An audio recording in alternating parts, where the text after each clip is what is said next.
From childhood, we learn a simple truth. A dog is man's best friend, a loyal companion, a protector, a helper. But then why, when we want to truly insult someone, to humiliate them, do we turn to this seemingly noble image?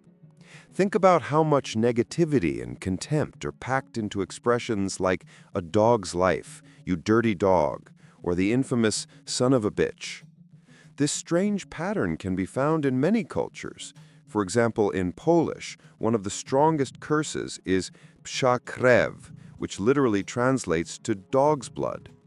Why did the blood of a dog, and not a wolf or a bear, become a synonym for something vile and low? If our ancestors wanted to emphasize someone's animalistic cruelty or wildness, they could have used images of far more dangerous predators. But no, this illogical, almost irrational aversion became ingrained in the collective consciousness. It's as if behind the image of the domestic dog hides another, more ancient and frightening prototype. As if our collective memory, our cultural code, holds a vague but very disturbing recollection. What if all these insults are not just words, but an echo of a long-gone era? An echo of a ruthless war for survival, the remnants of which still sound in our speech today. What if, once upon a time, living alongside man was not a faithful friend, but a sworn enemy, a creature that was frighteningly similar to us, but was not one of us?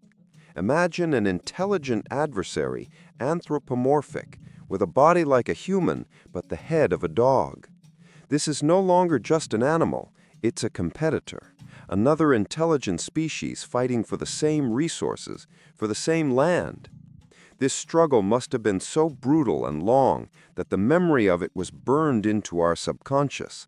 And when the enemy itself disappeared from the pages of history, only the hatred remained, frozen in language.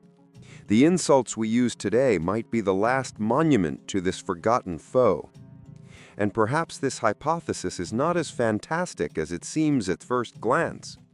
After all, what if this enemy didn't just vanish into the mists of time? What if it continued to exist side by side with us for much longer than we can imagine? And this journey from vague guesses to shocking facts begins not in ancient myths, but in the forests of Siberia, in the records of a doctor who, in the 19th century, encountered the unimaginable. This sinister shadow in our language, this inexplicable legacy of enmity, it all could have remained just a curious linguistic theory if it weren't for the astonishing evidence that lies much closer to our own time. Our path from the depths of the subconscious to tangible facts leads us to the not-so-distant 19th century, to the very heart of the vast and mysterious Siberian taiga. This is a story documented not by a mystic or a dreamer, but by a man of science, a doctor named Nikolai Kozhukov. In 1838, while wandering through the dense forests near Tomsk, he found himself in a situation that would forever change his perception of the world. Picture the scene: a remote hunting cabin, lost for hundreds of kilometers from civilization, the piercing morning cold, and a silence broken only by the snapping of twigs. It was in this setting that the stunned Dr. Kozhukov met his guests. On the threshold of his modest dwelling stood creatures that at first seemed to him like small bears. They were short men, their bodies covered in thick hair. Their necks were so short that their heads seemed to almost merge with their shoulders. But the most striking feature was their faces. Round eyes stared at the doctor with wary curiosity, and their features were inhuman. The guests came in peace. As a gift, they brought a hide filled to the brim with thick, fragrant wild honey. The astonished doctor, in turn, shared with them the most valuable things he had in the wilderness: salt and matches. And this is where the most incredible thing happened. These creatures, with their strange, beast-like appearance, began to speak.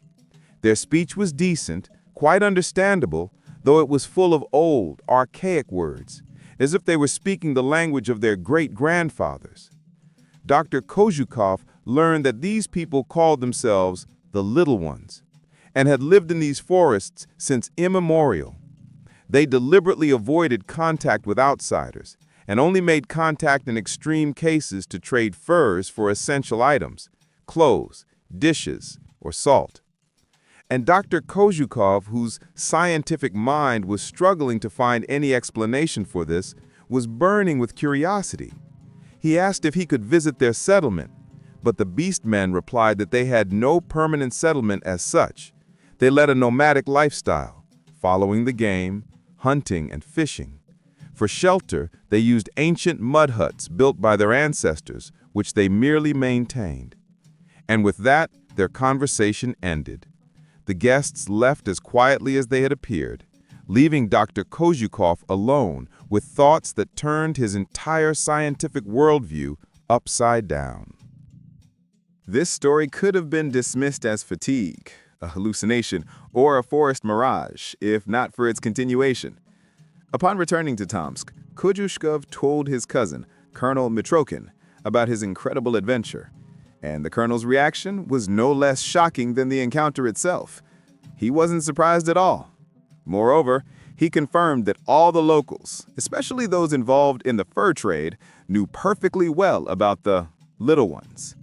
These forest villas were part of a hidden but very real taiga economy. They regularly exchanged their rich hunting spoils for goods from the big world. To the local traders, they were just another wild tribe, albeit an extremely unusual one. Thus, Dr. Kozhishkov's story ceased to be just a tall tale. It became a documented testimony, confirmed by another person. In the wilds of Siberia, just a couple of centuries ago, lived a tribe of beings that combined human and animal traits, possessed speech, and led their own hidden way of life. And this fact, this Siberian encounter, is like a key that opens the door to a much deeper past. For if they were seen in the 19th century, what about the centuries before? It turns out that the most respected historians and philosophers of antiquity knew much more about them and wrote about them as a very real people inhabiting different corners of our planet. Dr. Kozhishkov's story in the Siberian wilderness ceases to be a mere anomaly and becomes a key, unlocking a stunning panorama of the past. It turns out that this remarkable account is only the latest, most recent page in a multi-volume chronicle kept by the greatest minds of humanity for millennia. The encounter in the Siberian taiga is not the beginning of the story, but its echo. To understand the scale of this phenomenon, we need to travel through centuries and continents, listening to the whispers of those whose names have become synonymous with wisdom and knowledge. And we begin with the founding father of history itself, Herodotus, the ancient Greek historian whose works form the basis of all Western civilization, was a meticulous and inquisitive researcher. Traveling through Africa and describing the lands of modern-day Tunisia, he scrupulously listed the local fauna. In his list, among very real giant snakes, lions, elephants, and venomous vipers, he mentions dog-headed men, as if it were a matter of course. For Herodotus, they were as much a part of the African world as any other exotic animal. He wasn't inventing them. He was merely stating a fact that was apparently common knowledge. Let's move eastward to the heart of the mighty Persian Empire. Here, at the court of King Artaxerxes II, served another Greek as a personal physician, Ctesias of Cnidus. As a doctor, he possessed a keen, observant mind and had access to a wide variety of information flowing in from all corners of the vast empire. In his records, he describes in detail one of the peoples inhabiting the highlands of India. According to Ctesias, these people were dark-skinned and sinewy, dressed in the hides of wild animals, and did not possess human speech, communicating with each other and with outsiders through gestures. He estimated their population at an astonishing figure, about 120,000.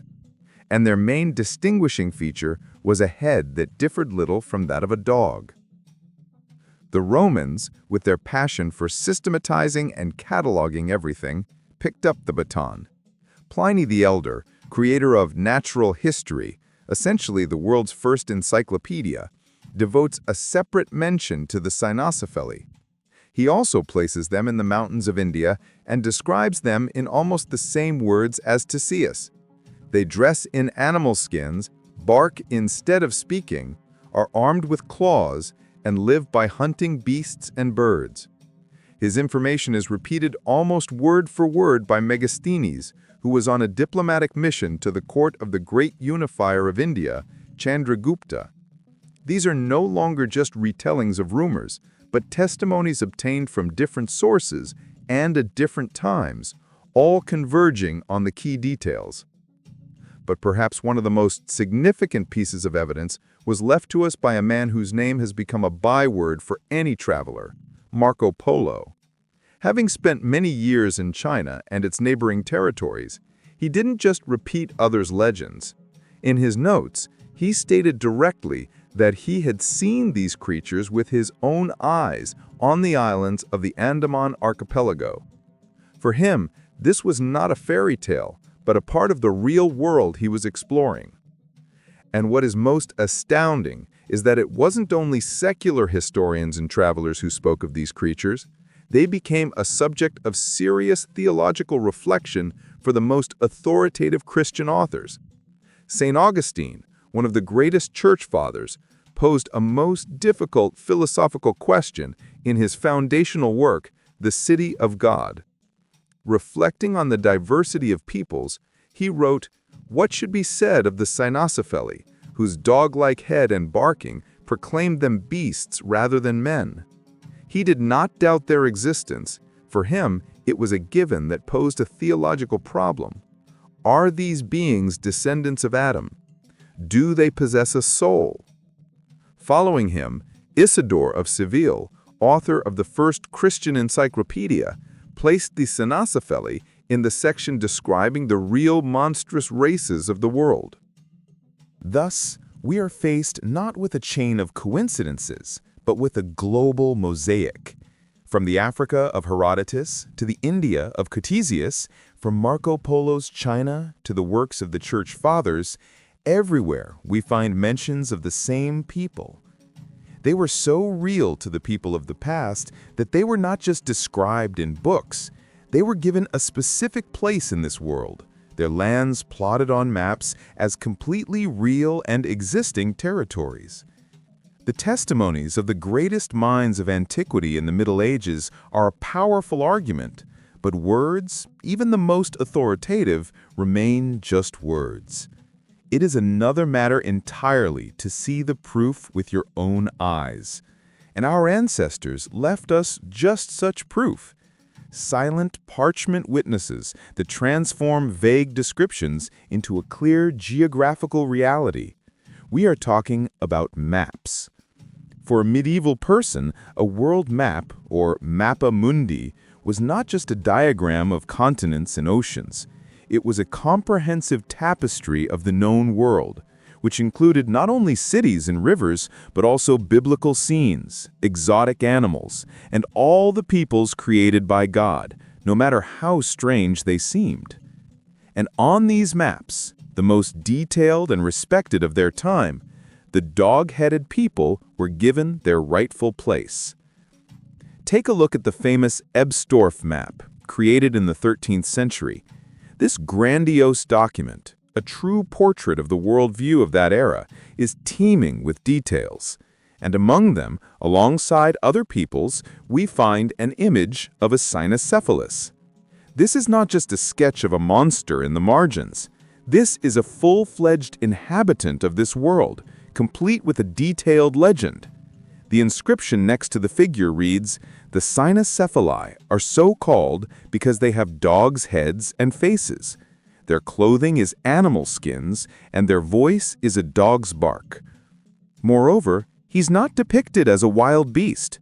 In his hands, he holds a bow and arrow. He is a warrior, a hunter, a member of his society. This is not just a drawing. It's a passport certifying his existence and place in the world order. But if you think they were placed somewhere on mythical, unknown fringes, another great map of that time, the Hereford map, offers an even bigger surprise. Here, the cartographers placed the dog-headed people not in distant India or mysterious Africa, but much closer, in the cold lands of Scandinavia. For the map's creators, this was as real a part of geography as England or France. The dog-headed people were their northern neighbors. This radically changes the perception. From an exotic curiosity, they become a specific people inhabiting a very definite region of Europe. And this was not the fruit of a single cartographer's imagination. This information is confirmed in written sources, for example, in the treatise Cosmographia, attributed to Archbishop Virgilius of Salzburg. Describing a journey around Europe, the author, after passing Britain and Ireland, arrives at an island of the Cynocephaly, located somewhere on the north, and gives a surprisingly detailed description of their way of life. According to him, these pagans went bare-chested and grew their hair to incredible lengths, anointing it with fat. Their diet consisted of unclean animals, such as mice and cats. They did not build permanent structures, but lived in woven shelters and tents, preferring inaccessible swamps and forest thickets. At the same time, they had an unheard-of abundance of cattle and sheep. But the author saved the most stunning and inexplicable testimony for last. He claimed that the women of this people had a completely normal human appearance, and only the men were born with a dog's head. Stop and think about this detail. This is no longer just a description of a strange tribe. It is a biological paradox that shatters all conventional notions. How is such a thing even possible? This calls into question all simple explanations. But before we try to solve this riddle, an even shocking discovery awaits us. It turns out that these creatures didn't just live on the edges of the world. One of them, according to ancient texts, managed not only to enter human society, but to rise to an unimaginable height within it, entering the Holy of Holies, the pantheon of Christian great martyrs. We have seen them on maps as a savage people inhabiting distant lands. We have read about them in chronicles as a strange but real part of this world. But no ancient text, no old map can prepare us for the next discovery, for a paradox that shatters all notions of the boundaries between man and monster, holiness and savagery.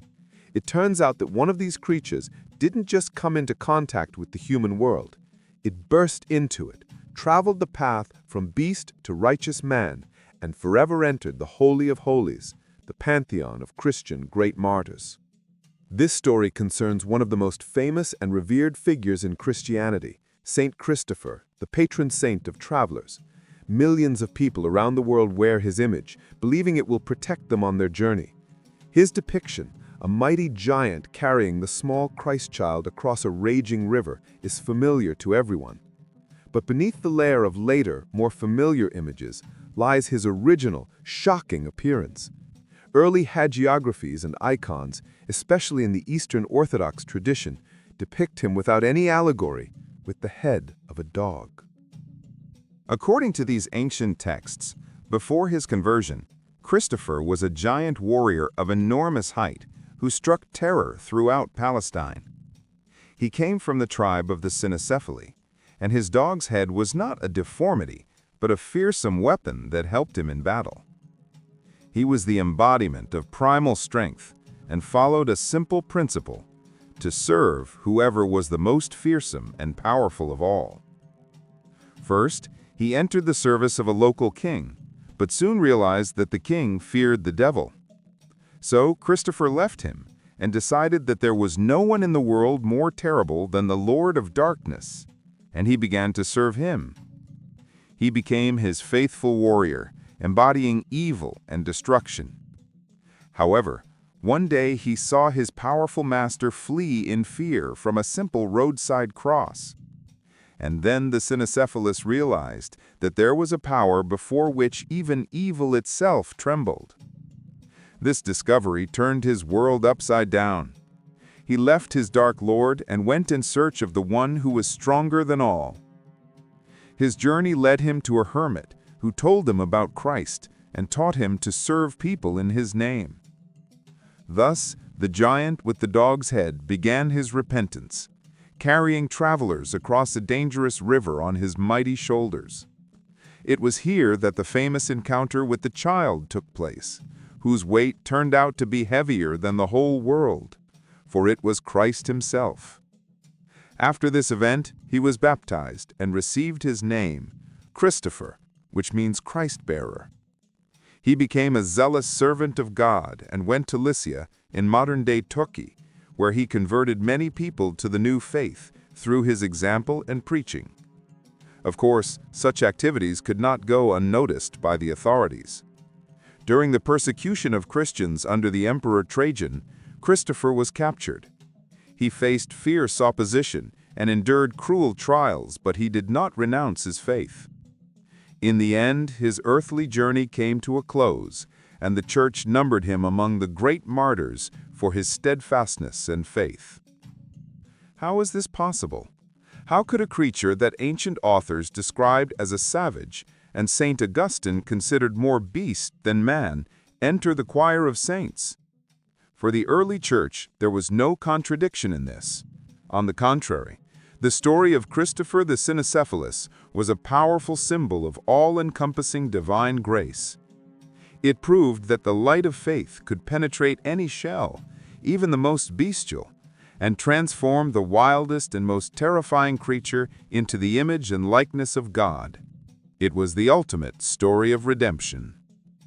Over time, as the world became more enlightened and rational, this original image became inconvenient. It stood out too much from the conventional picture of the world. And gradually, on icons and frescoes, the dog's head was replaced by the face of a stern but entirely human giant. The original shocking meaning was lost, replaced by a simpler and more understandable allegory. But the ancient images remain as silent testimony to this incredible story. And the story of St. Christopher the Cynocephalus poses an even deeper question to us. If one of them possessed reason, will, and the capacity for spiritual transformation, what were they really like? Let us gather all the scattered evidence and try to create a complete portrait of them. The story of St. Christopher the Cynocephalus takes our investigation to a whole new level. We can no longer perceive these beings as mere wild animals or mythical monsters. If one of them was capable of complex spiritual evolution, it means they possessed reason, self-awareness, and a complex inner life. Now that we are convinced of their widespread presence in history, from the Siberian taiga to the Christian pantheon, it is time to piece together all the scattered descriptions and try to create their most complete and objective portrait. Let us set aside speculation and focus on the details that are repeated in the testimonies of different authors from different eras. The first thing that catches the eye is the striking diversity in height. On one hand, we have the story of Christopher, a giant warrior whose height is described as colossal, reaching 2 or even 2.5 meters. On the other, we have Dr. Kojukov's report about the little ones from near Tomsk, whom he describes as short men, barely half human height. This suggests that the Cynocephaly were probably not a single homogeneous people, but rather a whole group of related species or subspecies, much like there are pygmies and the tall Tuti tribes in Africa. As for their physique, all sources agree. The body of a Cynocephalus was anthropomorphic: 2 arms, 2 legs, upright posture. Their arms and chest are described as quite hairy, but not completely covered in fur, which distinguishes them from apes. Their fingers were equipped with small claws, large enough to serve as weapons, but not so large as to interfere with using tools. Some authors, though few, note the presence of a tail, specifying that it was not fluffy like most dogs, but smooth-haired, similar to that of a Great Dane. The main and defining feature, of course, was the head. All witnesses describe it as dog-like, but if you read into the details, a more complex picture emerges. The entire head was covered with short hair, the color of which varied from reddish to brown, occasionally gray. Sometimes a thick mane is mentioned on the back of the neck, giving it a resemblance to a hyena. And this is not a random comparison. It seems the head of a Cynocephalus was something between that of a dog, a jackal, and a hyena. The snout was elongated, even pointed like a jackal's, but the ears were round like a hyena's and, most importantly, set on the sides of the head, not on top, that is, in the human manner. It was a bizarre but functional combination of features from different predators. Their language is described unequivocally as barking or growling. However, the fact that the Siberian little ones could communicate passably in Old Russian suggests that their vocal apparatus was also capable of articulate speech. Their native language was just structured completely differently. Regarding their eating habits, all authors are unanimous. The Cynocephaly were carnivores or omnivores, but with a clear preference for meat. They are described as aggressive and not squeamish about any prey, including intelligent beings, even their own kind. But they were not just a pack of wild animals. All sources point to the existence of a social structure. The tribe was organized on the principle of a wolf pack. At the head was the strongest male leader, surrounded by several lower-ranking fighters. The leader's power was absolute, especially during a hunt or in times of danger. It is noteworthy that women had their own parallel hierarchy. The leader of the female part of the tribe was not necessarily the leader's mate, but the strongest and most authoritative female. And it was she, as a rule, who became the leader's partner, not the other way around. Monogamy, it seems, was not practiced in their society. And finally, the most important detail that definitively separates them from the animal world. All historians, from Pliny to medieval cartographers, agree on one thing. The dog-headed people did not go naked. They wore clothes made from animal skins. This indicates the presence of technology, self-awareness, and a certain culture. This composite portrait paints a picture of a complex, intelligent, and dangerous species that lived alongside humans for centuries. They were savages, warriors, and even, as we have seen, saints. But legends have also preserved the memory of a time when one of them could wear not just the skin of a beast, but a royal crown. The portrait we have assembled paints a picture of an intelligent, complex, and dangerous species that lived on the periphery of the human world for centuries. We have seen them as savages, warriors, and even saints. But folk memory, breaking through the thickness of ages, has preserved even more amazing stories. What if the Cynocephaly were not always outcasts? What if, at some point, one of them managed to break through the barrier of fear and alienation and ascend to the very pinnacle of human society? What if a dog-headed man wore not only clothes of skins, but a royal crown? It seems unthinkable, but just such a story, full of tragedy and loneliness, has come down to us in the form of a Croatian legend, preserved and retold by a 104-year-old local woman, Jurka Petrikević. This story is not about a monster on the throne, but about a deep personal drama, about the burden of a secret heavier than any crown. The legend says that long ago in Croatia there ruled a king. He was wise and just, but no one had ever seen his full face. He lived in constant fear because under his royal headdress he hid a terrible secret. He had a human body, but the head of a dog. His greatest nightmare was that someone would find out, and to keep his secret he was forced to perform a monstrous ritual. Every day, a new young man was brought to him to shave him, and every day after, the young man was put to death so that he could not reveal what he had seen. The kingdom lived in fear, and the king in icy solitude, trapped by his own secret. But one day the turn came for the only son of a widow. The mother, driven mad with grief, could not accept the loss of her child and decided on a desperate act. The night before her son was to go to the palace, she kneaded dough for bread. But into the flour and water she added something priceless, a few drops of her own mother's milk. She baked the bread and told her son to offer it to the king before he began his dreadful task. The young man, trembling with fear, appeared before the ruler. But before picking up the razor, he held out the bread his mother had baked.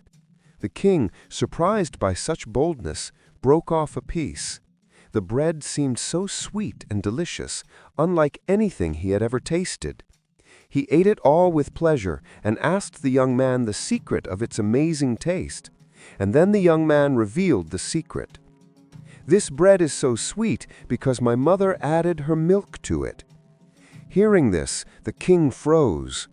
Having tasted a mother's milk, he had, by ancient law, become a sworn brother to this young man. He could no longer harm him.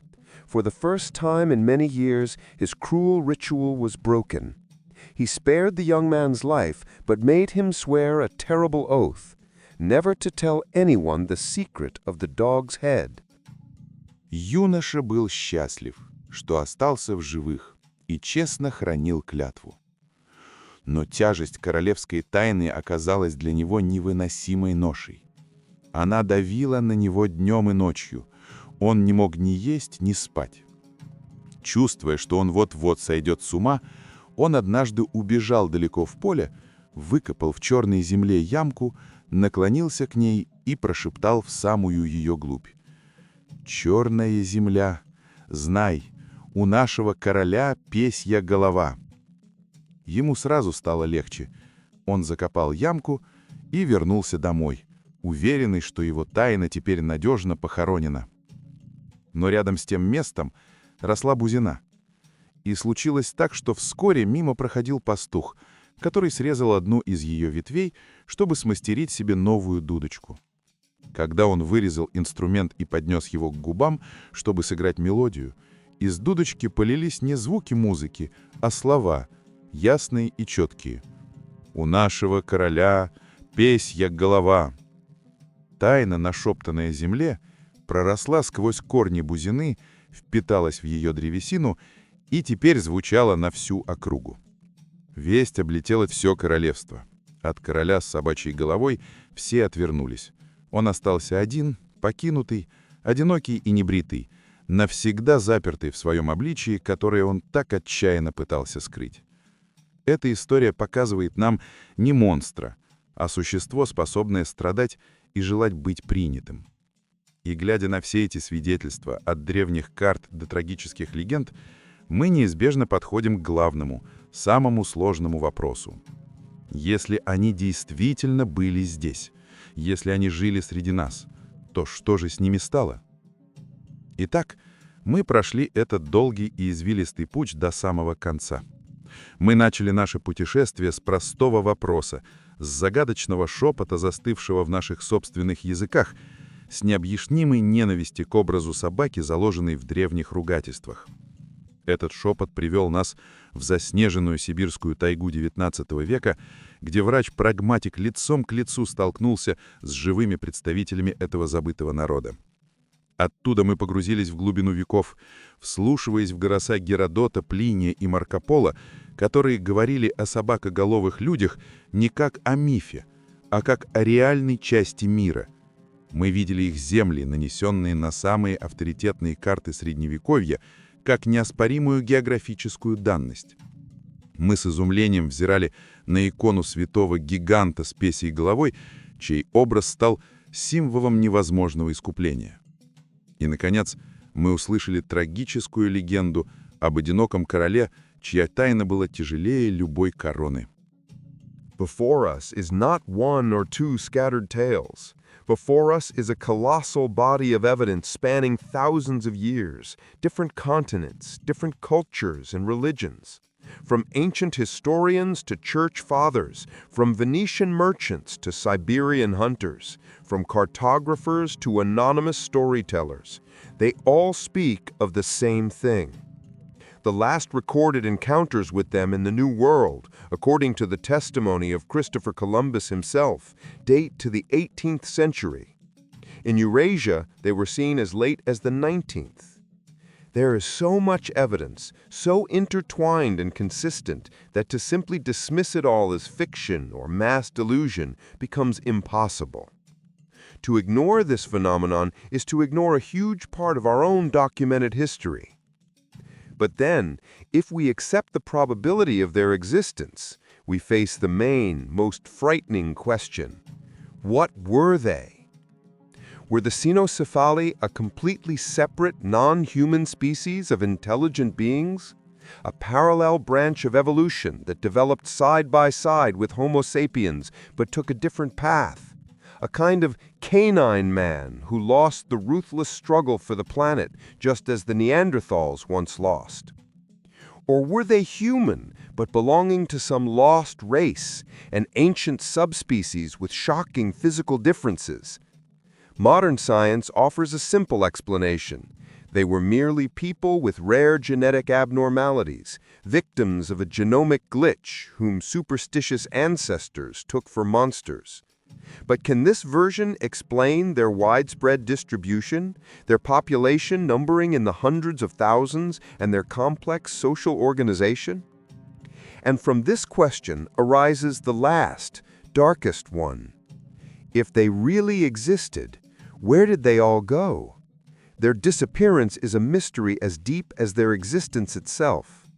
Were they completely exterminated by our ancestors in a long and brutal war, of which no records remain except for that very hatred frozen in our curses?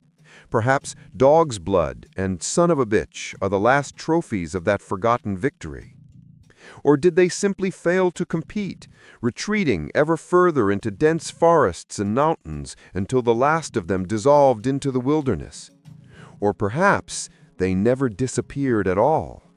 Maybe they just became even more skilled at hiding, and somewhere in the most inaccessible corners of the planet, the descendants of the Siberian little ones still live, avoiding all contact with our world. All the chronicles are silent, the maps have become museum exhibits, and the witnesses are long gone.